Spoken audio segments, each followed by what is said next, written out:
Hello friends, welcome back to my YouTube channel Shri ji education. दोस्तों, मैं आपके लिए लेकर के आया हूं मध्य प्रदेश का जिलेवार अध्ययन श्रृंखला के अंतर्गत 11वां जिला जो है राजगढ़ जिला। और इससे पहले 10 जिलों पर मैं वीडियो बना चुका हूं। उनकी लिंक मैं डिस्क्रिप्शन में दे दूंगा, वहां से जा कर के आप लोग देख सकते हैं। तो चलिए आज हम शुरू करते हैं राजगढ़ जिले के लिए। ठीक है दोस्तों, सबसे पहले हम बात करते हैं कि जो राजगढ़ जिला है वह किस संभाग के अंतर्गत आता है। अगर कहीं इसके संभाग की बात करें, देखिए यह रहा भोपाल, बिल्कुल बीचों बीच। तो यह भोपाल संभाग के अंतर्गत आता है राजगढ़ जिला। इसकी सीमा जो है किससे, राजस्थान से लगती है। ठीक है, राजस्थान से राजगढ़ जिले की सीमा लगती है। चलिए अब हम इससे संबंधित जो भी महत्वपूर्ण बिंदु हैं उन पर चर्चा कर लेते हैं। आइए दोस्तों, अगर कि राजगढ़ जिले के गठन की बात हम करें तो राजगढ़ जिले का जो गठन है वह राजगढ़ जिले का जो गठन है मई 1948 में किया गया था। कब दोस्तों? मई 1948 में। इस जिले की प्रमुख तहसीलों की अगर की बात करें, प्रमुख तहसीलों की, तो कौन कौन सी? जीरापुर, खिलचीपुर, राजगढ़, ब्यावरा, नरसिंहगढ़, पचोर, सारंगपुर प्रमुख रूप से यह इसकी तहसीलें हैं। दोस्तों, राजगढ़ ज़िले से संबंधित काफ़ी महत्वपूर्ण पॉइंट्स मिलने वाले हैं, तो आप अच्छे से वीडियो के लिए देखिएगा और साथ में इसके नोट्स जरूर बनाते हुए चलिएगा। चलिए नेक्स्ट पॉइंट देखते हैं। राजगढ़ का पुराना नाम क्या था? जो राजगढ़ ज़िला है दोस्तों, ऐसे क्वेश्चन एग्जामों में बार बार पूछे जाते हैं कि किस ज़िले के का कौन सा क्या पुराना नाम था। ठीक, तो ये पुराने नामों पर आप अच्छे से फोकस करिएगा। राजगढ़ ज़िले का पुराना नाम जो है वो कनकनीपुर था। क्या था? कनकनीपुर था इसका पुराना नाम, मोस्ट इम्पोर्टेंट। नेक्स्ट पॉइंट पर आके हम बात करते हैं कि राजगढ़ ज़िले में जो इसकी नदियां हैं, नदियों की बात करें तो ये देखिए इसकी नदियों में कौन कौन सी नदियां हैं यहाँ पर। अगर कहीं पहली नदी की बात करें तो काली सिंध नदी यहाँ पर बहती है। यह काली सिंध नदी के बारे में बात करें, यह मध्य प्रदेश के देवास जिले में बागली नामक गांव के पास विंध्याचल पहाड़ियों में जन्मती है या यहाँ से निकलती है। तो दोस्तों, नदियों के उद्गम स्थल भी आप लोगों के लिए अच्छे से देखना है। यह कहाँ से निकलती है? बागली गांव देवास से विंध्याचल पहाड़ियों से निकलती है। और यह किसकी सहायक नदी? यह दोस्तों चंबल की सहायक नदी है काली सिंध। सहायक नदियाँ कौन सी हैं काली सिंध की? देखो, कुंवारी, पहुज, पहुज है, यह पहुजा नहीं है, पहुज और महुअर। क्या है? कुंवारी, पहुज और महुअर जो है काली सिंध की सहायक नदियां हैं। अगर कहीं हम नेक्स्ट बात करें इसके अंतर्गत, मध्य प्रदेश के जिला राजगढ़ एवं जिला मालवा के बीच काली सिंध पर कुंडालिया बृहद सिंचाई परियोजना, दोस्तों डायरेक्ट मोस्ट आईएमपी पूछा जा सकता है। कुंडलिया बृहद सिंचाई परियोजना किस नदी पर है? पहला क्वेश्चन। और दूसरा क्वेश्चन यहाँ से बन सकता है, कुंडलिया बृहद सिंचाई परियोजना किस जिले में है, किस नदी पर है तथा किस जिले में है। ठीक है, तो आप अच्छे से याद रखना ये कुंडलिया बृहद सिंचाई परियोजना। ये देखिए आप चित्र में देख सकते हैं, यह डैम बनाया हुआ है कुंडलिया नदी पर, सॉरी काली सिंध नदी पर यह डैम बनाया हुआ है, कुंडलिया बांध। ठीक है, सिंचाई परियोजना है यह। चलिए नेक्स्ट पॉइंट हम देखते हैं। अगर कहीं हम दूसरी नदी की बात करें तो यहाँ पर है नेवज नदी। नेवज नदी भी राजगढ़ जिले में बहती है। नेवज नदी का अगर के उद्गम देखें तो उद्गम इसका कहाँ है? सीहोर जिले की आष्टा तहसील में विंध्याचल पहाड़ियों से इसका उद्गम है। कहाँ से? जो आष्टा तहसील है सीहोर जिले में, वहाँ पर जो विंध्याचल पहाड़ियाँ स्थित हैं वहाँ से इसका उद्गम हुआ है। यह नदी परवन नदी की सहायक नदी है। और परवन नदी काली सिंध की सहायक नदी है। अच्छे से देखना, परवन पूछ सकते हैं परवन किसकी सहायक नदी है, नेवज किसकी सहायक नदी है, या यह दोनों किसकी सहायक नदी है। तो परवन नदी किसकी? काली सिंध की सहायक नदी है। लोगों के मतानुसार नेवज नदी को निर्विंध्या भी कहा गया है। क्या कहा गया है? निर्विंध्या कहा गया है। किनके मतानुसार? लोगों के मतानुसार। आगे भी एक मैं आपके लिए अच्छा फैक्ट बताऊंगा, तो वहाँ पे याद रखना, ये किनके हिसाब से? लोगों के मतानुसार कहा गया है। जबकि इधर मैं थोड़ा बीच में कट ऑफ कर रहा हूँ। अब आप देखिए, क्योंकि कोरिलेट करना है इस पॉइंट के लिए, तो देखिए महाकवि कालिदास की मेघदूतम रचना की निर्विन्या ही पार्वती नदी हो सकती है। अगर कहीं महाकवि कालिदास की जो मेघदूतम रचना के अनुसार कहा जाए तो निर्विन्या किसके लिए कहा गया है? पार्वती नदी के लिए। और लोगों के मतानुसार किसके लिए कहा गया है? नेवज नदी के लिए। तो ये पॉइंट आप अच्छे से याद रखना। निर्विन्या थोड़ा ये यहाँ पर गलत लिखा हुआ है, इसके लिए आप ठीक कर लीजिए। मैं आपके लिए बताता हूँ किस तरीके से लिखेंगे। एक निर्विन्ध्या, निर्विन्ध्या ए हो जाएगा आपका, ठीक है। तो निर्विन्ध्या कहा गया है। अब अगर कि पार्वती नदी की बात करें, पार्वती का नदी का उद्गम स्थल कहाँ से है? इसका जो उद्गम है दोस्तों, सिद्दीकीगंज ग्राम, आष्टा तहसील, सीहोर, इसका भी यहीं से है, विंध्याचल पर्वत श्रेणियों से।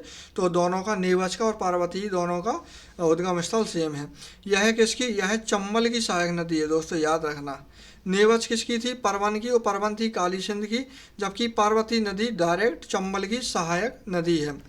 राजगढ़ जिला जो है वो पार्वती नदी के पश्चिमी तट पर स्थित है दोस्तों। मोस्ट IMP पॉइंट पूछ सकते हैं राजगढ़ जिला, क्योंकि नदियों के किनारे कौन सा स्थान है, कोई कौन सा जिला वो किस नदी के तट पर स्थित है, या कौन सा शहर किस नदी के तट पर स्थित है।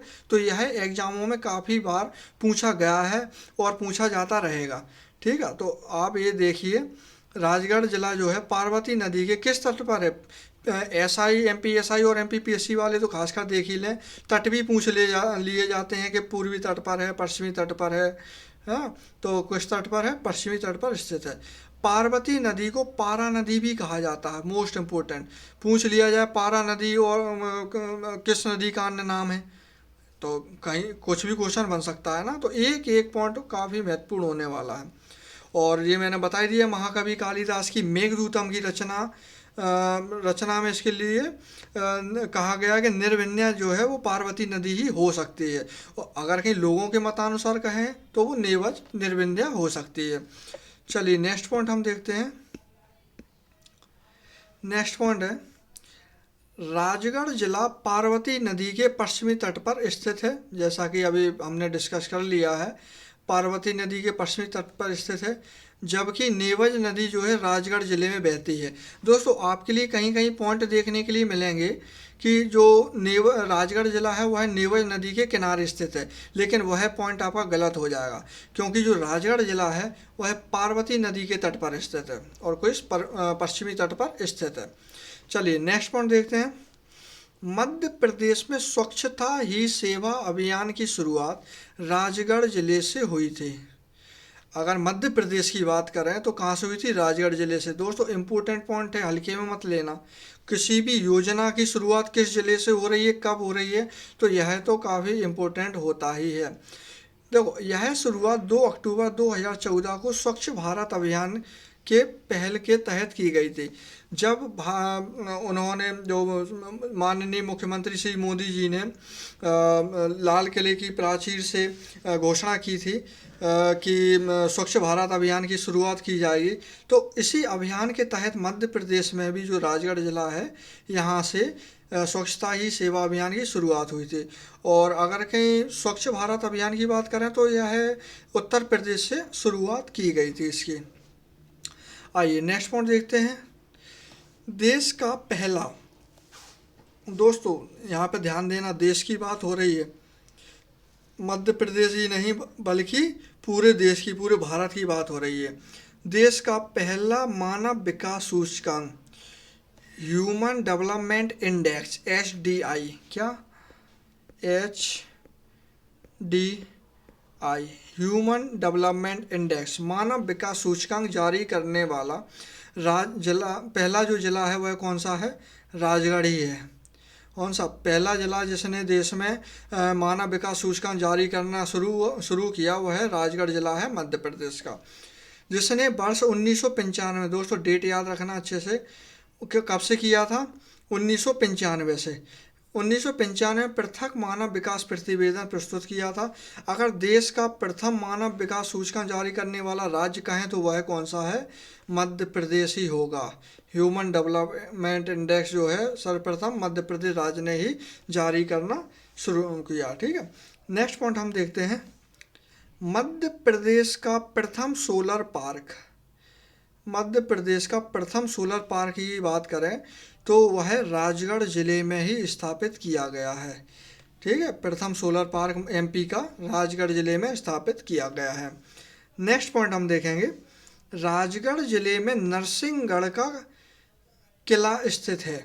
दोस्तों, अगर कहीं किला आ जाएगा, ये ऐसी कन्फ्यूजन पॉइंट जो होते हैं वो आते हैं एग्जामों में आपके लिए कंफ्यूज करने के लिए कि नरसिंहगढ़ का किला किस ज़िले में स्थित है, तो आप नरसिंहगढ़ ही लगा करके आ सकते हैं। तो अच्छे से याद रखना, यह किस ज़िले में है नरसिंहगढ़ का किला, राजगढ़ ज़िले में है, ना कि नरसिंहगढ़ ज़िले में।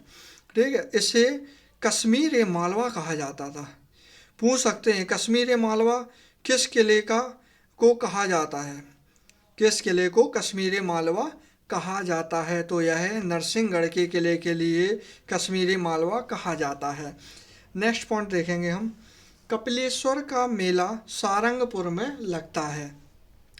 जो सारंगपुर है वह कहाँ है, राजगढ़ ज़िले में ही है। कपिलेश्वर का मेला, ये मेले पूछते हैं अक्सर।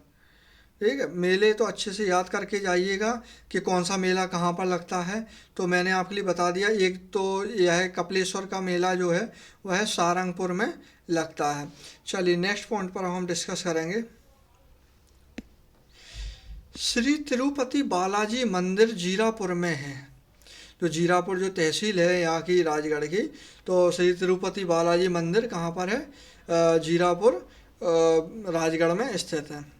राजगढ़ को 1966 में, कब, सॉरी माफ़ करना, 1766 में राजा गज सिंह ने अपने पुत्र के नाम पर बसाया था। अगर कहीं इसकी बसावट देखें कि किसने बसाया था इसको, तो 1766 में राजा गज सिंह ने अपने पुत्र के नाम पर इसको बसाया था, राजगढ़ ज़िले को। एग्जाम में इस तरीके से क्वेश्चन आ सकता है कि वह ज़िला जिसको किसी राजा ने अपने पुत्र के नाम पर बसाया था, वह ज़िला कौन सा है, तो वह कौन सा ज़िला है, राजगढ़ ज़िला है। नेक्स्ट पॉइंट देखते हैं, ये तो काफ़ी महत्वपूर्ण पॉइंट होने वाला है, कई बार एग्जामों में बिल्कुल सीधा पूछा गया और पूछा जाता रहेगा। रानी रूपमती और बाज बहादुर की जो मज़ार है वो कहाँ पर है, सारंगपुर राजगढ़ ज़िले में ही है। ठीक है, अब राजगढ़ ज़िले में भी वो तहसील वगैरह या किसी स्थान का नाम दे सकते हैं, तो आप राजगढ़ याद करके जाएंगे, उधर नाम कुछ और मिल जाएंगे, तो सारंगपुर आप नाम अच्छे से याद रखिएगा। क्या, सारंगपुर में है इनकी मज़ार, सारंगपुर राजगढ़ में। नेक्स्ट पॉइंट पर हम आते हैं, राजगढ़ पर उमाट राजपूत, कौन से, जो उमाट राजपूत थे, परमार वंश की एक शाखा थी जो उमाट राजपूत। एग्जाम में आ सकता है कि उमाट राजपूत जो है किस वंश की शाखा है, तो यह परमार वंश की शाखा है। तो इन लोगों ने यहाँ पर शासन किया है, उमाट राजपूतों ने राजगढ़ पर शासन किया है। औद्योगिक केंद्र पीलू खेड़ी, पीलू खेड़ी जो औद्योगिक क्षेत्र है वह राजगढ़ ज़िले में ही है। दोस्तों, जितने भी औद्योगिक क्षेत्र हैं उन पर मैं आगे चलकर वीडियो बनाऊंगा, अभी जिलेवार अध्ययन में आपके लिए करवा रहा हूं, एक एक चीज़ मैं आपके लिए कंप्लीट करवा दूंगा, बस आप रेगुलरिटी बना करके रखिएगा। ठीक है, तो पीलू खेड़ी औद्योगिक क्षेत्र कहाँ पर, राजगढ़ ज़िले में ही आता है। चिड़ी खो अभ्यारण्य राजगढ़ में है, चिड़ी खो, ये याद नहीं है, चिड़ी खो अभ्यारण्य जो है वह राजगढ़ ज़िले में है। नेक्स्ट पॉइंट देखते हैं, मध्य प्रदेश में सर्वाधिक रेगिस्तान वाला जिला राजगढ़ ही है। दोस्तों, मोस्ट आईएमपी, ठीक है, अच्छे से देख करके जाइएगा। मध्य प्रदेश में जो सर्वाधिक रेगिस्तान वाला जिला, मतलब कि यहाँ पर ज़्यादा पेड़ पौधे और जंगल नहीं है यहाँ पर वन, तो इसलिए यहाँ पर रेगिस्तानी इलाका ज़्यादा है। और रेगिस्तान वाला ज़िला कौन सा हो जाएगा आपका, राजगढ़ ज़िला हो जाएगा। आइए नेक्स्ट पॉइंट की तरफ चलते हैं हम, नरसिंहगढ़ अभ्यारण्य। देखो, नरसिंहगढ़ का किला भी कहाँ है, राजगढ़ में, और नरसिंहगढ़ का जो अभ्यारण्य है वो भी राजगढ़ ज़िले में ही है। ये दोनों पॉइंट आप अच्छे से याद रखना। ब्यावरा को राष्ट्रीय राजमार्गों का चौराहा कहा जाता है, किनका, राष्ट्रीय राजमार्गों का चौराहा कहा जाता है ब्यावरा को। यहाँ से जब ये एक इम्पोर्टेंट फैक्ट है, तो इसलिए यहाँ पर ये भी देखना चाहिए, जब राष्ट्रीय राजमार्गों का चौराहा है तो यहाँ से कौन कौन से राष्ट्रीय राजमार्ग गुजरते हैं। तो दोस्तों NH3 यहाँ से गुजरता है, और NH12 ब्यावरा से गुजरता है। NH3 और NH12 दोनों ब्यावरा से गुजरते हैं। नेक्स्ट महत्वपूर्ण पॉइंट की तरफ हम बढ़ते हैं, देखते हैं। पंचायती राज मंत्रालय ने मध्य प्रदेश के 24 पिछड़े जिलों, कितने जिलों दोस्तों? 24, याद रखना अच्छे से संख्या। 24 पिछड़े जिलों में राजगढ़ जिले को भी शामिल किया है। यानी कि पंचायती राज मंत्रालय ने जो उनकी जो सूची है उसमें पिछड़े जिलों की सूची के अंतर्गत मध्य प्रदेश के टोटल 24 जिलों को शामिल किया है और उनमें राजगढ़ भी एक है। यह जिले BRGF से अनुदान प्राप्त है। अनुदान का भी पूछा जा सकता है कि कहाँ से अनुदान मिलता है इनको, और BRGF का फुल फॉर्म भी पूछ सकते हैं। तो देखिए, BRGF का फुल फॉर्म है बैकवर्ड रीजन्स ग्रांट फंड। क्या है? बैकवर्ड रीजन्स ग्रांट फंड, यह इसका फुल फॉर्म है। और यह क्या है? यह एक भारतीय सरकारी कार्यक्रम है जिसे विकास में क्षेत्रीय असंतुलन को संबोधित करने के लिए बनाया गया है। कार्यक्रम का शुभारंभ भारतीय प्रधानमंत्री मनमोहन सिंह, यानी कि तत्कालीन, यहाँ पर क्या आएगा? तत्कालीन प्रधानमंत्री, जो अभी वर्तमान में नहीं है, तत्कालीन PM कौन थे? तत्कालीन प्राइम मिनिस्टर जो थे मनमोहन सिंह जी ने 19 फरवरी, कब दोस्तों डेट याद रखना, 19 फरवरी 2007 को असम के बारपेटा में किया था। इसका जो शुभारंभ है वो कहाँ से? 19 फरवरी 2007 को असम के बारपेटा में किया गया था। MPPSC वाले तो खासकर अच्छे से इस पॉइंट के लिए बिल्कुल नज़र बना लें इस पर, क्योंकि पंचायती राज जो है सिलेबस में है और यहाँ से डायरेक्ट कुछ ना कुछ क्वेश्चन देखने के लिए मिल सकता है। चलिए नेक्स्ट पॉइंट है, राजगढ़ के झिरी गांव में लोग संस्कृत में बात करते हैं। तो एग्जाम में क्वेश्चन आ सकता है कि किस जिले के झिरी गांव में लोग संस्कृत में बात करते हैं? तो वह है राजगढ़ का झिरी गांव। ठीक है, राजगढ़ जिले में आता है झिरी गांव, वहाँ पर लोग संस्कृत में बात करते हैं। आइए नेक्स्ट पॉइंट देखते हैं। राजगढ़ जिला जो है मैंने आपके लिए बताया था झाला राजस्थान से इसकी सीमा लगती है। अब राजस्थान में भी बात करें तो यह राजस्थान के झालावाड़ जिले से सीमा साझा करता है। किससे? झालावाड़ जिले से सीमा साझा करता है। तो यहाँ पर दोस्तों हमने राजगढ़ जिले से संबंधित सभी महत्वपूर्ण पॉइंट्स देख लिए हैं। ठीक है, और आप एक दो बार इस लेक्चर के लिए अच्छे से देखेंगे तो आपके लिए सब कुछ समझ में आ जाएगा। वैसे मैं उम्मीद करता हूँ पहले ही बार में आपके लिए सब कुछ समझ में आ गया होगा और इनके आप अच्छे से नोट्स बनाते हुए चलिए। और अगर आपके लिए वीडियो अच्छा लगा हो तो प्लीज़ लाइक कीजिए और चैनल के लिए सब्सक्राइब ज़रूर करते हुए चलिए। ठीक है दोस्तों, तो बहुत बहुत धन्यवाद आपका। मिलते हैं अगले वीडियो के साथ।